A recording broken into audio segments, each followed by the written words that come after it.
Guys, it's Thomas and Mike here with Cars and Caffeine again. We got one more video today on the Hyundai Veloster, and today we're going to highlight a few of the aspects of the car that we hate about it. So we'll start off with number one here. First thing, it was kind of a like, but it's also a dislike. I hate how small the car is.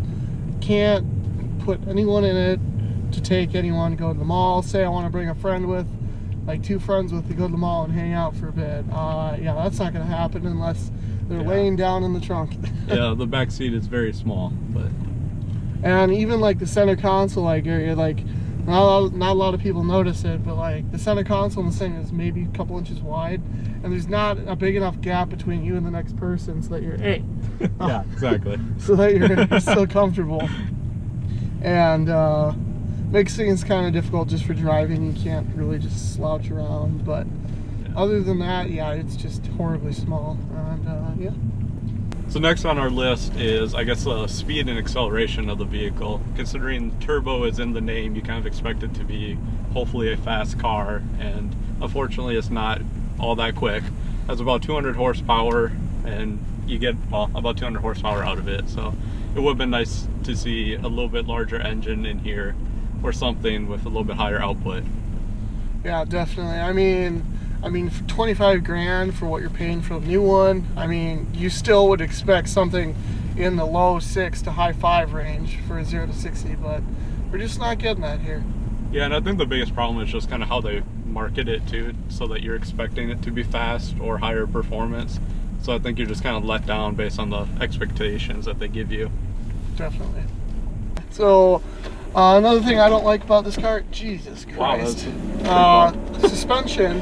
As you can tell, it's pretty stiff. Yeah, it's a little stiff. That wasn't the main point I'm focusing on here, but the suspension is absolutely just so tight and doesn't have any room for give, which is just kind of I mean, it's a sports car, yes, but you'd also expect a little bit of give when you're driving around. Yeah, there's really no happy medium there, but I don't know, give and take, I guess.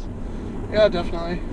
The fourth thing I hate about this car actually is how cheap the interior and like the car is kind of put together. I mean, granted it's a Hyundai, but you'd still think a little bit more premium, like, because you're paying more than $20,000 for a car, which in any situation you should be getting a little bit of a premium sense to it, no matter what the car. Yeah, there's a lot of, I guess, like shakes and rattles in the interior of the car too, just from everyday driving or even like loud music, things like that. Yeah, the wind noise in this car. Yeah, the wind noise. You're driving down the highway and you can hardly have a conversation because it's so loud inside the cabin of the car. Yeah, and the roof or headliner here is very not comfortable and just kind of a weird pattern. Oh, the headliner is. It's not exactly attractive. It's another thing I don't like about this car is the 3 doors. They really should have either gone with 4 or just stuck at 2. Yeah, you don't go halfway in between with that. It's, it's so weird. And which, in another sense, makes the driver's side door